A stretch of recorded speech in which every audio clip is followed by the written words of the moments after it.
पंचायत और नगरीय निकायों के चुनाव कराने का रास्ता साफ हो गया है। सुप्रीम कोर्ट ने राज्य चुनाव आयोग को चुनाव कराने का आदेश दिया है। आदेश में कहा गया है कि 5 साल में चुनाव कराना सरकार की संवैधानिक जवाबदारी है, लिहाजा 15 दिनों में अधिसूचना जारी करें। आदेश का स्वागत करते हुए राज्यसभा सांसद विवेक तन्खा ने कहा, समय रहते प्रदेश सरकार ने ओबीसी आरक्षण के लिए सही प्रयास नहीं किए। गंगासागर तालाब के आसपास रहने वाले लोग प्यासे हैं। क्षेत्रीय लोगों ने नगर निगम की जन सुनवाई में पहुंचकर शिकायत की है कि जल वितरण व्यवस्था चौपट है, जिसकी वजह से लोगों को पीने का पानी मुश्किल से नसीब हो रहा है, लेकिन अधिकारी शिकायतों पर ध्यान तक नहीं दे रहे हैं। कलेक्ट्रेट में आयोजित साप्ताहिक जन सुनवाई में इस सप्ताह 50 से ज्यादा शिकायतें पहुंची, जिनमें घरेलू विवाद से लेकर मूलभूत सुविधाओं और शासकीय योजनाओं में हो रही धांधली तक की शिकायतें शामिल रहीं। पुलिस अधीक्षक कार्यालय में हुई साप्ताहिक जन सुनवाई में करीब 24 शिकायतें दर्ज की गईं। जन सुनवाई में शिकायतकर्ताओं ने पारिवारिक विवाद, धोखाधड़ी, जमीनी विवादों और आपसी मारपीट की शिकायतें दर्ज कराई। पुलिस अधिकारियों ने जनता की शिकायतों को सुनने के बाद उन्हें नियमानुसार कार्रवाई करने का आश्वासन दिया। दैनिक भास्कर समर कैंप की विभिन्न विधाओं की क्लासेस में प्रतिभागियों और प्रशिक्षकों की जुगलबंदी देखते ही बन रही है। Dance, painting, calligraphy, theatre and film acting से लेकर हर विधा की क्लास में प्रतिभागी उत्सुकता के साथ भाग लेकर अपनी प्रतिभा को निखार रहे हैं। मध्य प्रदेश राज्य विधिक सेवा प्राधिकरण के तत्वावधान में पूरे मध्य प्रदेश में 1 मई से 7 मई तक अंतर्राष्ट्रीय श्रम सप्ताह मनाया गया। इस दौरान प्रदेश के सभी जिला मुख्यालयों में कामगारों और श्रमिकों के लिए स्वास्थ्य परीक्षण शिविर का आयोजन किया। इन शिविरों में सैकड़ों श्रमिकों और कामगारों के स्वास्थ्य का परीक्षण करने के साथ ही उन्हें शासन की विभिन्न योजनाओं का लाभ दिलाने का प्रयास भी किया गया। मंझौली की ग्राम पंचायत पटोरी में प्रधानमंत्री आवास योजना की धांधली उजागर हो रही है। कलेक्ट्रेट पहुंचे ग्रामवासियों ने शिकायत की है कि हितग्राहियों से पैसे वसूल किए जा रहे हैं। पैसा नहीं देने वालों के सूची से नाम काटे जा रहे हैं।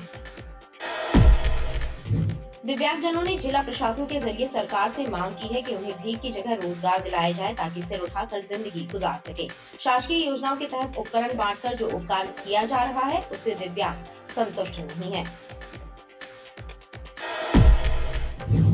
पुण्य सलीला मां नर्मदा के तट कुआरी घाट में साधु संतों की अगुवाई में नर्मदा भक्तों ने कार सेवा की। संत जनों और नर्मदा भक्तों ने मां नर्मदा के पवित्र जल से चोई निकालने का काम किया और नर्मदा दर्शन को आने वाले दर्शनार्थियों और श्रद्धालुओं से मां नर्मदा को स्वच्छ बनाए रखने की अपील की।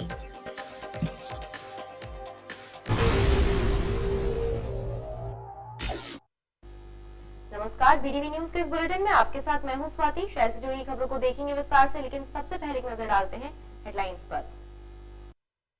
ओबीसी आरक्षण के बिना मध्य प्रदेश में कराए जाएं पंचायत और नगरीय निकाय चुनाव। सुप्रीम कोर्ट ने राज्य चुनाव आयोग को दिया आदेश। मुख्यमंत्री शिवराज सिंह चौहान ने कहा, पुनर्विचार याचिका दायर करेंगे।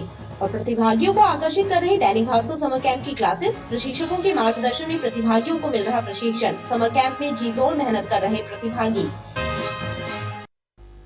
मध्य प्रदेश में पंचायत और नगरीय निकायों के चुनाव कराने का रास्ता साफ हो गया है। सुप्रीम कोर्ट ने राज्य चुनाव आयोग को चुनाव कराने का आदेश दिया है। आदेश में कहा गया है कि 5 साल में चुनाव कराना सरकार की संवैधानिक जवाबदारी है, लिहाजा 15 दिनों में अधिसूचना जारी करें।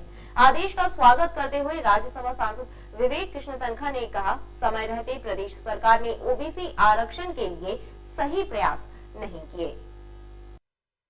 सुप्रीम कोर्ट ने ओबीसी आरक्षण के बिना ही पंचायत एवं नगरीय निकायों के चुनाव कराने का आदेश राज्य चुनाव आयोग को दिया है। साथ ही निर्देश दिए हैं कि 15 दिन के भीतर चुनाव अधिसूचना जारी की जाए। सुप्रीम कोर्ट के इस आदेश का स्वागत करते हुए राज्यसभा सांसद विवेक कृष्ण तन्खा ने कहा कि प्रदेश सरकार के गलत ऑर्डिनेंस के कारण यह स्थिति बनी और ओबीसी का आरक्षण रुक गया। देश संविधान के हिसाब से चलता है, बीजेपी के हिसाब से नहीं।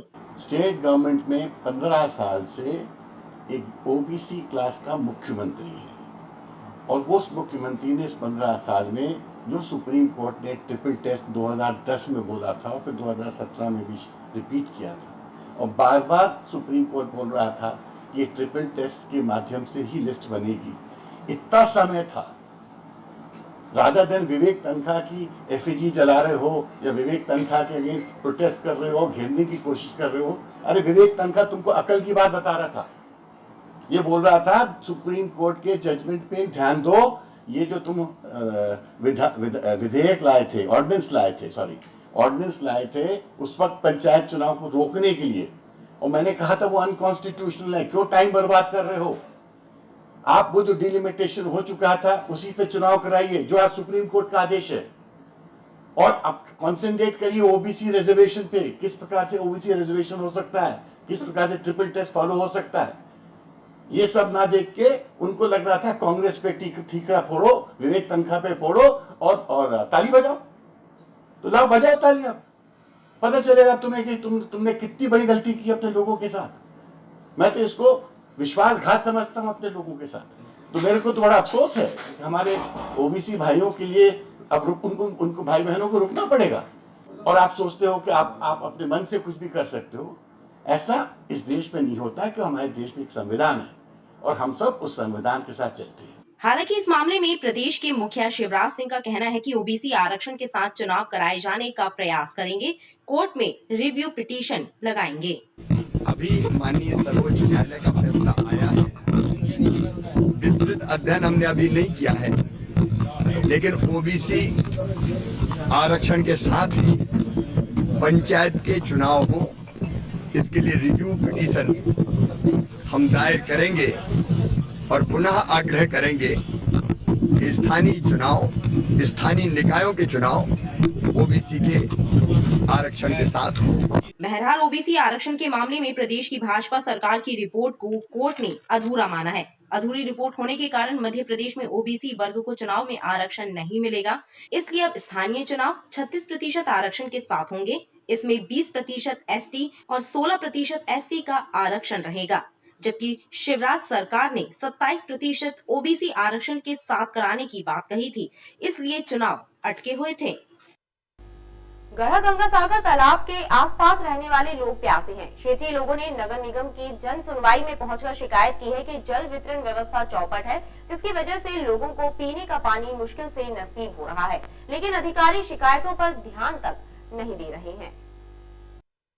नगर निगम मुख्यालय में आयोजित साप्ताहिक जनता दरबार में इस सप्ताह कुल 30 शिकायतें पहुंची, जिनमें अधिकांश शिकायतें अतिक्रमण शाखा, जल विभाग और स्वास्थ्य विभाग से संबंधित रहीं। गढ़ा सागर से आए लोगों ने बताया कि क्षेत्र में पेयजल संकट व्याप्त है, पानी के लिए त्राही त्राही मची है, लेकिन जिम्मेदार अधिकारी ध्यान नहीं दे रहे हैं। इसी प्रकार दीनदयाल वार्ड से आए लोगों ने भी जल संकट की शिकायत की। गंगा सागर तालाब के सामने वहाँ की पाइपलाइन सड़ी हुई है और लोग पानी को, बिल्कुल पीने के पानी को मोहताज है। पाइपलाइन हम लोग लगातार बोल चुके हैं कि पाइपलाइन इसको कम से कम बदल दें आप, जिससे लोगों को सुविधा प्राप्त हो। आज स्थिति बहुत खराब है, टैंकर भी उपलब्ध नहीं हो रहा है, और अगर पानी की समस्या जल्दी दूर होगी तो लोगों को बहुत राहत। बस्ती वार्ड क्रमांक 30 दीनदयाल वार्ड। क्या सर, इधर पर बहुत ज़्यादा पानी की दिक्कत, पिछले 4 सालों से पानी की दिक्कत है हमारे इधर पर। आला अधिकारियों से बहुत ज़्यादा शिकायत करने के बाद भी कोई पानी की व्यवस्था नहीं हो रही है। मैं अपनी कॉलेज की पढ़ाई वगैरह सब छोड़कर इधर पर नगर निगम आऊँगा तो मेरा क्या होगा। बस मुझे इसी शिकायत के को लेकर मैं इधर पर आया हुआ था। तो पिछली बार मैंने जब शिकायत डाली तो हमारे जो डिप्टी कमिश्नर हैं इधर के, तो उनसे बात हुई तो उनको जो अधिकारी थे उनको बोला, लेकिन सर अभी तक कोई हल नहीं हो रहा है। बहुत ज़्यादा परेशानी चल रही है पानी की। आज कोई नहीं है मेरे साथ में, मैं अकेला खड़ा हूँ इस जगह पे, लेकिन मुझे विश्वास है कि मेरी गवर्नमेंट मेरा इतना तो सुनेगी कि अब मैं पढ़ाई में ध्यान लगाऊँ कि इधर पर नगर निगम पे के चक्कर काटूं। फिर भी अब काटना पड़ेगा क्योंकि पेरेंट्स हैं मेरे, तो मुझे उनको भी देखना। जनता दरबार में पहुंचे पंजाब बैंक कॉलोनी के निवासियों ने अतिक्रमण की शिकायत की और MR4 न्यू आदर्श कॉलोनी से आए लोगों ने गलत तरीके से फुटपाथ निर्माण कराए जाने की शिकायत की है। संजीव जैन द्वारा ये क्या है, पूरा सेट खड़ा कर लिया है। हम लोगों का कोर्ट केस चल रहा है, तो कोर्ट केस में क्या है, यथा स्थिति होना चाहिए, इसके बावजूद भी उन्होंने 3 के सेट खड़े कर लिए हैं। विगत हम लोग 4-5 बार यहाँ पे नगर निगम में कंप्लेन कर चुके हैं, ना तो नगर निगम की तरफ से कोई ध्यान दिया जा रहा, प्रशासन पुलिस को भी हम लोग बता चुके हैं, ना पुलिस द्वारा भी ध्यान दिया जाता है। कभी आते हैं, गश्त कर जाते हैं, तो उससे कुछ नहीं होता। सामाजिक तत्वों को वहाँ शाम सुबह दिन भर मतलब 24 घंटे लोगों का वहाँ जमघट लगा रहता है। दारू पीते ना लड़ते हैं, किसी दिन ऐसा ना वो कहीं हत्या की स्थिति बन जाए। हम लोगों के पास जो कि स्टे के बावजूद भी यहाँ से कोई कार्रवाई नहीं करेगी। ये हमारा अनुरोध है कि करें, नहीं तो फिर लोगों को सड़क पर उतरना पड़ेगा। ये मजबूरी है, महिलाएं बच्चे कोई निकल नहीं सकते वहाँ से, ये स्थिति होगी। मैं न्यू आदर्श कॉलोनी MR4 रोड से आया हूँ। मेरे घर के सामने स्मार्ट सिटी के तहत फुटपाथ का निर्माण किया गया था, लेकिन उसके पहले नाली बनाना था, जो कि नगर निगम ने नहीं किया, ना ही इनके कोई अधिकारी वहाँ पे उपस्थित थे। ठेकेदार ने स्लैब डाल के फुटपाथ बना दिया। कोई योग्य अधिकारी जिसके पास डिग्री हो वो आके निरीक्षण करे और उसका उचित हल निकाले।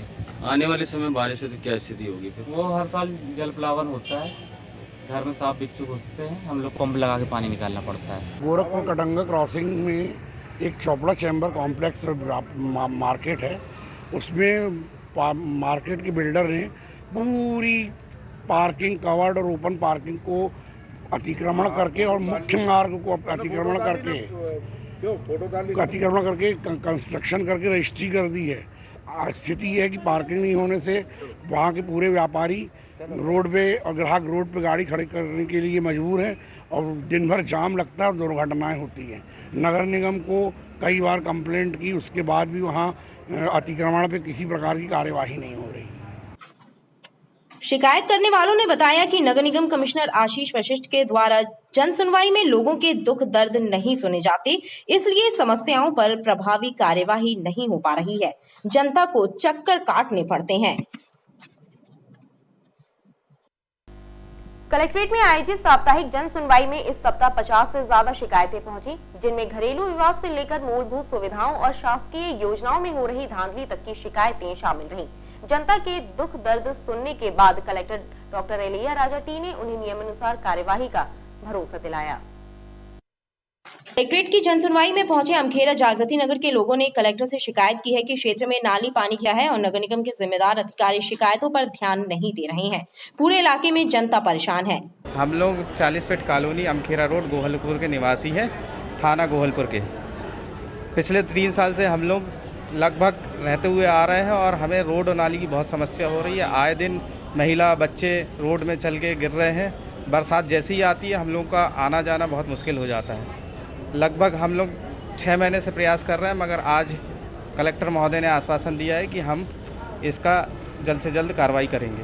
वहीं पनागर के ग्राम गुलेंदा से आए किसानों ने बताया कि किसानों को किसान सम्मान निधि नहीं मिल रही है।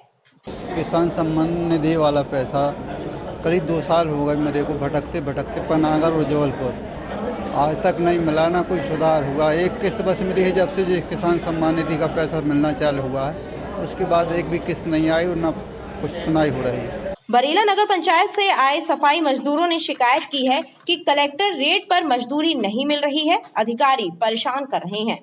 कर्मचारी हूँ मैं, जो मुझे 4-5 सालों से हो गया काम करते हुए। पहले मेरे पिताजी करते रहे काम, फिर उनके द्वारा मुझे लगाया गया है, जिससे मुझे सरकारी जो कलेक्टर रेट है वो उसमें लगाया था, जो मुझे नहीं मिल रहा है। और जब मैं अभी मेरी पेमेंट आती रही 3000 रुपये, अब नहीं आ रही है। इससे मैं बहुत परेशान हूँ। अब मैं अपने बाल बच्चों का पालन पोषण भी नहीं कर पा रहा हूँ। मैं मांग यही कर रहा हूँ कि भाई मुझे काम में लगाया जाए, मेरी क्या गलती है। वहीं शिकायतों पर सुनवाई करते हुए कलेक्टर डॉक्टर एलिया राजा टी ने शिकायतकर्ताओं को त्वरित कार्यवाही का भरोसा दिलाया है। पुलिस अधीक्षक कार्यालय में हुई साप्ताहिक जनसुनवाई में करीब 24 शिकायतें दर्ज की गईं। जनसुनवाई में शिकायतकर्ताओं ने पारिवारिक विवाद, धोखाधड़ी, जमीनी विवादों और आपसी मारपीट की शिकायतें दर्ज कराई। पुलिस अधिकारियों ने जनता की शिकायतों को सुनने के बाद उन्हें नियमानुसार कार्यवाही करने का आश्वासन दिया। भीषण गर्मी के बीच पुलिस अधीक्षक कार्यालय में हुई साप्ताहिक जनसुनवाई में बड़ी संख्या में आवेदक शिकायतें दर्ज कराने पहुंचे। इस सप्ताह जनसुनवाई में कुल 24 शिकायतें दर्ज की गईं। जनसुनवाई में शास्त्री नगर तिलवारा से पहुंचे आवेदक नंदू रैकवार ने बताया कि कोरोना काल में उन्होंने एक एजेंट को अपने 2 पहिया वाहन की किश्त जमा करने राशि दी थी, लेकिन एजेंट किश्त की राशि हड़प कर गया। अब कंपनी उन पर किश्त जमा करने का दबाव बना रही है, लेकिन एजेंट उनके रुपए नहीं लौटा रहा। ये गाड़ी की किस्त हमारी एक एजेंट कोरोना काल में लेके गया और दिया नहीं, जमा नहीं किया। जब हमारे पास फ़ोन गया कंपनी से तो उसको पकड़े तो बोला दे देंगे चाचा दे देंगे, और फिर अभी तक जमा नहीं किया। हमने इकट्ठे 11,200 रुपये एक दिए, फिर 2,400 रुपये दिए, फिर 2,300 रुपये दिए, फिर 2,000 दिए। भाई हमारी कार्रवाई हुई, हमारा पैसे वापस हुए कंपनी। वहीं मारूताल थाना क्षेत्र में रहने वाले रोशन अहिरवार ने अपने पिता नेत्राम चौधरी की हत्या के मामले में पुलिस द्वारा की गई जांच पर असंतोष व्यक्त किया। रोशन अहिरवार ने आरोप लगाया कि इस मामले में पुलिस ने सिर्फ संदीप चौधरी को गिरफ्तार कर जेल भेजा है, जबकि हत्या की इस वारदात में उसके पिता राजकुमार भी शामिल थे, जिन पर कार्यवाही नहीं की गई। मैं इसलिए आया हूँ कि मेरे पिताजी स्वर्गीय नेत्राम अहिरवार को संदीप चौधरी ने तलवार से और उसके पिताजी ने पकड़ के मारा गया है। इसलिए मैं आया हूं कि निष्पक्ष इसकी जांच की जाए, क्योंकि अभी संदीप चौधरी को बाहर गिरफ्तार किया गया है, उसको जेल भेज दिया गया है। राजकुमार चौधरी अभी बाहर घूम रहा है। कहाँ की घटना थी? ये रैया खेड़ा, ग्राम रैया खेड़ा की घटना है, थाना माड़ोताल है। किस तारीख की घटना हुई थी? 18 तारीख को, और 11:30 से 12 के बीच की लगभग एक घटना थी। एडिशनल एसपी ग्रामीण शिवेश बघेल और डीएसपी हेडक्वार्टर तुषार सिंह ने आवेदकों की शिकायतों को सुना और उन्हें नियमानुसार शिकायतों की जांच और कार्रवाई करने का आश्वासन दिया। 24 शिकायतें अभी जन सुनवाई में प्राप्त हुई हैं और इसमें करीब 7-8 शिकायतें जो है सहारा समय से उनका भुगतान ना होने के संबंध में है, जिसपे कि हमारी नोडल एजेंसी अभी क्राइम ब्रांच को बनाया गया है, तो उस पर भेजा गया है कि उस पर वैधानिक कार्रवाई की जाए। इसी प्रकार से अन्य पारिवारिक विवाद के करीब 4-5 मामले आए हैं, जिसमें पति पत्नी अलग हैं और बच्चे के पोजीशन को लेकर विवाद है, जिस पे हम काउंसलिंग भी करके उनको समझाइश दे रहे हैं और उस पर वैधानिक कार्रवाई के लिए निर्देशित किया है। पुलिस अधिकारियों ने जनसुनवाई में दर्ज की गई सभी शिकायतों को संबंधित थाना प्रभारियों और राजपत्रित अधिकारियों को भेजा है, ताकि शिकायतों की जांच कर विधि अनुसार कार्रवाई की जा सके।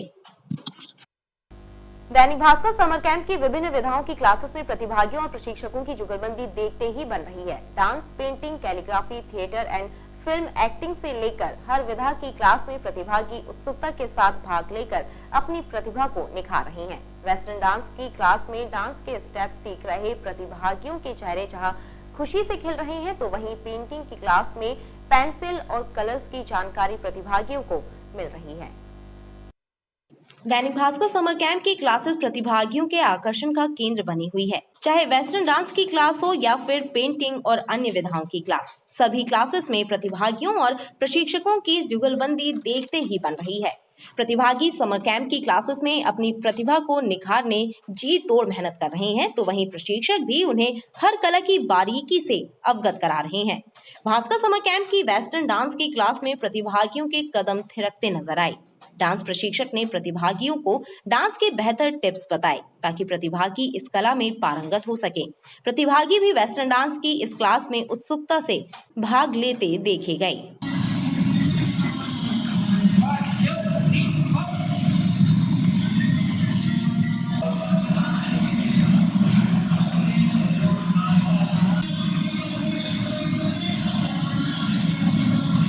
हाँ, शुरू से फर्स्ट दिन से लेके जो आज तक का मोमेंट है वो शायद बहुत अच्छा पिकअप वाला दिन है। बच्चों ने बहुत अच्छे तरीके से सीखा है। काउंटिंग पे किया था स्टार्टिंग में, उसके पहले एरोबिक्स किया था। एरोबिक्स को म्यूज़िक में कैसे लाना है ये बताया था, बट अब जब प्ले कर रहे हैं सॉन्ग तो फुल एनर्जी से और counting bye counting, step by steps कर रहे हैं। आज जो हमने बेसिक चीज़ें की हैं उसमें सिर्फ ये किया है कि फिनिशिंग लाया है स्टेप में, कि हेड मूवमेंट कैसे होने चाहिए, फुट मूवमेंट कैसे होने चाहिए। काउंटिंग पे स्टेप्स करना, एरोबिक्स करना अपनी जगह पे है, पर जब वो बेस बनता है, जो डांस फ्लोर पे हम जाते हैं, बच्चों को ये भी सिखाया गया है कि आप किस हद तक किसी भी स्टेप्स को आप उसमें मिश्रित कर सकते हैं, इन्वॉल्व कर सकते हैं, और बहुत अच्छे तरीके से बच्चे कर रहे हैं, बहुत एंजॉय कर रहे हैं। वहीं समर कैंप की पेंटिंग क्लास भी प्रतिभागियों के आकर्षण का केंद्र बनी हुई है। पेंसिल और कलर्स की मदद से प्रतिभागी चित्रकारी के गुण सीख रहे हैं। प्रशिक्षक ऋतुराज श्रीवास्तव प्रतिभागियों को कलर्स की पहचान करा रहे हैं और उन्हें पेंटिंग की हर बारीकी सिखा रहे हैं, जिससे उनका उत्साह भी बढ़ रहा है।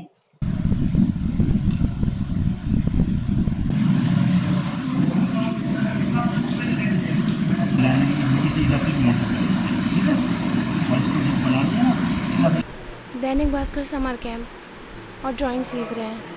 अच्छा लग रहा है सर, अच्छी ड्राइंग सिखाते हैं। दैनिक भास्कर के समर कैंप में ड्राइंग एंड पेंटिंग सीखना है। यहाँ पे बहुत अच्छे से सिखा रहे हैं ड्राइंग। हाँ, यहाँ पे बहुत अच्छा लग रहा है। यहाँ पे स्केचिंग, पोस्टर कलर से और भी बहुत कुछ अच्छे से ड्राइंग सिखा रहे हैं। सबसे पहले जो बेसिक चीज़ है ड्राइंग और शेडिंग, तो वो चीज़ों में जब तक इसमें परिपक्व नहीं हो पाते तब तक थोड़ा कलर में लाने में थोड़ा सा टाइम लगेगा। अभी बिल्कुल ये नए बच्चे हैं तो इनको थोड़ा सा कुछ ऐसा है, कुछ ज़्यादा नहीं सीखे हैं, तो थोड़ा सा इनको सीखने में भी और अच्छा लगेगा। तो इन चीज़ों में आगे की क्लास ऐसे चलेगी। दैनिक भास्कर समर कैंप का ये बहुत बढ़िया है कि बच्चे जो नए भी आ रहे हैं तो और वो भी सीखने के लिए बहुत इच्छुक होते हैं, तो वो इन चीज़ों में बहुत ज़्यादा इन्वॉल्व होते जाते हैं। भास्कर समर कैंप में एक्टिंग, कैलीग्राफी, फैशन डिजाइनिंग और अलग अलग विधाओं की क्लासेस में भाग ले रहे प्रतिभागी अपने हुनर को निखार रहे हैं। मध्य प्रदेश राज्य विधिक सेवा प्राधिकरण के तत्वावधान में पूरे मध्य प्रदेश में 1 मई से 7 मई तक अंतर्राष्ट्रीय श्रम सप्ताह मनाया गया। इस दौरान प्रदेश के सभी जिला मुख्यालयों में कामगारों और श्रमिकों के लिए स्वास्थ्य परीक्षण शिविर का आयोजन किया गया। इन शिविरों में सैकड़ों श्रमिकों और कामगारों के स्वास्थ्य का परीक्षण करने के साथ ही उन्हें शासन की विभिन्न योजनाओं का लाभ दिलाने का प्रयास भी किया गया।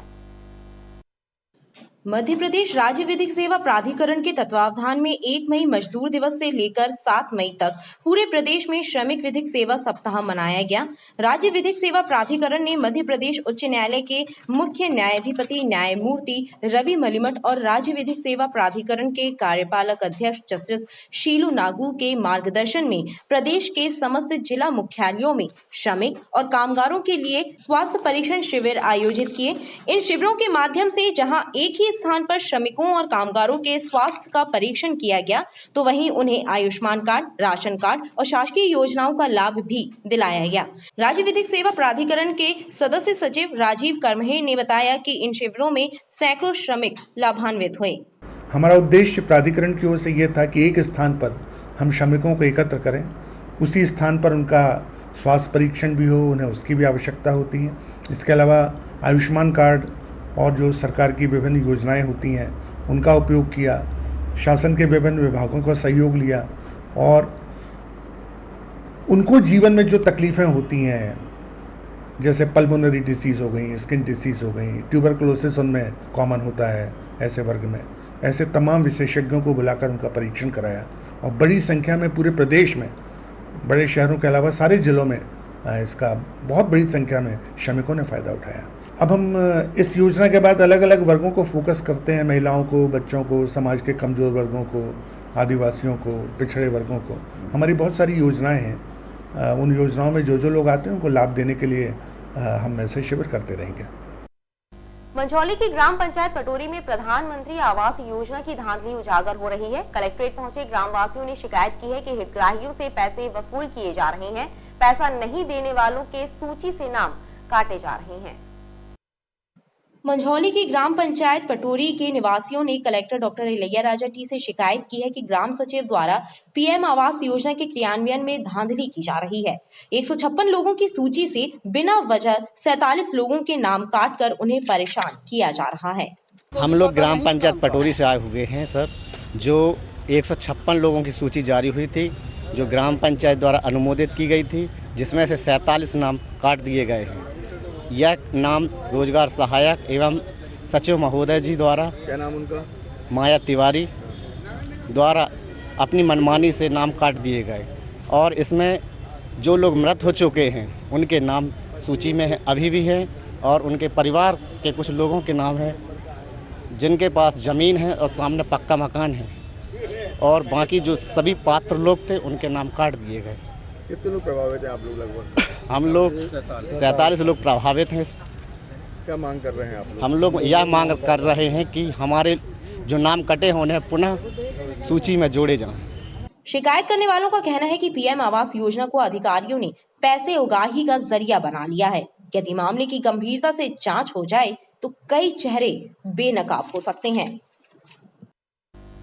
दिव्यांगजनों ने जिला प्रशासन के जरिए सरकार से मांग की है कि उन्हें भीख की जगह रोजगार दिलाया जाए ताकि सिर उठाकर जिंदगी गुजार सकें। शासकीय योजनाओं के तहत उपकरण बांटकर जो उपकार किया जा रहा है उससे दिव्यांग संतुष्ट नहीं है। दिव्यांग संघर्ष समिति के सदस्यों ने प्रदेश के मुखिया शिवराज सिंह चौहान के नाम लिखा पत्र जिला प्रशासन के अधिकारियों को सौंपा है, जिसमें मांग की गई है कि दिव्यांगों को रोजगार दिलाया जाए ताकि स्वाभिमान पूर्वक जिंदगी गुजार सकें। प्रदेश में कोई भी ऐसी बड़ी योजना नहीं चल रही है जो दिव्यांगों को रोजगार प्रदान करती हो। हम लोग सभी दिव्यांग रोजगार के लिए सभी लोग परेशान हैं। मांगे हमने लिख के दी हैं कि इन जगहों पे सिर्फ विकलांगों को ही रखा जाए, क्योंकि विकलांग कहीं एक जगह से दूसरी जगह जा नहीं सकता है, तो उनको जहाँ एक ही स्थान पे बैठने का है, उन स्थानों पर सिर्फ विकलांगों को सीट जाए। कि हम शासन प्रशासन से ये मांगते हैं कि हम विकलांगों को इतनी पेंशन 600 रुपये में कुछ नहीं होता है, तो पेंशन भी बढ़ाई जाए और हर विकलांगों को रोजगार दिया जाए। दिव्यांग संघर्ष समिति का कहना है कि दिव्यांगों को सहानुभूति की भीख नहीं चाहिए, उन्हें स्वावलंबन की दरकार है। पुण्य सलीला मां नर्मदा के तट ग्वारीघाट में साधु संतों की अगुवाई में नर्मदा भक्तों ने कार सेवा की। संत जनों और नर्मदा भक्तों ने मां नर्मदा के पवित्र जल से चोई निकालने का काम किया और नर्मदा दर्शन को आने वाले दर्शनार्थियों और श्रद्धालुओं से मां नर्मदा को स्वच्छ बनाए रखने की अपील की। प्रदेश की जीवनदायिनी पुण्य सलीला मां नर्मदा के घाटों और नर्मदा जल को स्वच्छ बनाए रखने के संकल्प के साथ मां नर्मदा के भक्तों ने संत जनों की अगुवाई में मां नर्मदा तट ग्वारीघाट में नर्मदा स्वच्छता अभियान के तहत श्रमदान किया। संत जनों और नर्मदा भक्तों ने नर्मदा जल से चोई निकालने का कार्य किया और लोगों को नर्मदा को स्वच्छ बनाए रखने का संदेश दिया। नर्मदा भक्तों ने दर्शनार्थियों और श्रद्धालुओं से नर्मदा के पवित्र जल में साबुन, शैम्पू का उपयोग न करने की अपील भी की। मां नर्मदा को संत और भक्त लोग ही इसको बचा रहे हैं। अगर ये बची रहेगी तो आने वाली हमारे पीढ़ी को जल मिलेगा, उनका जीवन स्वच्छ रहेगा, आनंद में रहेंगे। यदि हम अपने नर्मदा को नहीं बचा पाए तो आने वाला भविष्य हमको अंधकार में दिख रहा है। इसलिए सबसे मैं अनुरोध करता हूँ कि इस मां नर्मदा को स्वच्छ रखें, साबुन न लगाएं, गाय भैंसों को न नहलाएं, न कपड़ा धोएं, स्वच्छता के साथ में पूजा करें, क्योंकि ये मेरी माँ है। अगर मैं माँ के गोद में कपड़ा धोऊंगा तो सोच लीजिए कि हमारे अंतःकरण में किस तरह से परिवर्तन होगा। बस इतना बोल कर अपने वाणी को विराम देता हूँ। जय श्री राम। माँ तू नर्मदे। नर्मदा स्वच्छता के इस कार्य में बड़ी संख्या में नर्मदा भक्तों ने योगदान देकर पुण्य लाभ अर्जित किया। खबरें लगातार जारी हैं, आप देखते रहिए BDV न्यूज।